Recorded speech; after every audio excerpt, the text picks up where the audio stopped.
ఒకడు ఫ్లైట్ నడిపిస్తాడు డబ్బుల కోసం, ఏమి ఒకడు ఆటో నడిపిస్తాడు డబ్బుల కోసం, ఒకళ్ళు కూరగాయలు అమ్ముతారు డబ్బుల కోసం, కరెక్టేనా? ఏమి ఒకళ్ళు యాక్టింగ్ చేస్తారు సినిమాలో డబ్బుల కోసం. నేను దేనికోసం చేస్తున్నా? డబ్బుల కోసమే. డబ్బుల కోసమే మీకు ట్రైనింగ్ ఇస్తున్నా. అర్థమైందా? మీరు డబ్బుల కోసమే మీరు కూడా బిజినెస్లోకి ఎంట్రీ అయ్యారు కదా.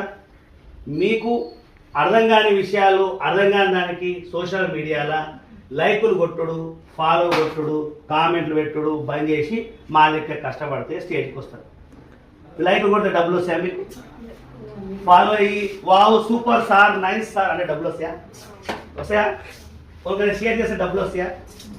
మా ఇంటికి పెట్టి మీ గురించి ఆలోచిస్తే సక్సెస్ అవుతాం. మా ఇంట పట్టుకొని మా చుట్టూ తిరుగుకుంటా మేమేమి కటింగ్ చేసినాం, మేమేమి స్టైలింగ్ చేసినాం పెట్టుకున్నది మీరు చూసుకుంటా కూర్చోడానికో మీ గురించి మీరు ఎప్పుడు ఆలోచిస్తారు? ఎప్పుడు ఆలోచిస్తారు మీరు? కరెక్టేనా? లైకులు షేర్ మీ గురించి ఆలోచించు. పక్కింట్లో అన్నం పప్పు వండిరా లేదా చూస్తున్నావు, నీ పిల్లలకు నువ్వు అన్నం పప్పు వండుకున్నావా చూసుకో. అర్థమైందా? రోజు 45 days హార్డ్ వర్క్ చేయి, నువ్వు సక్సెస్ అయ్యి.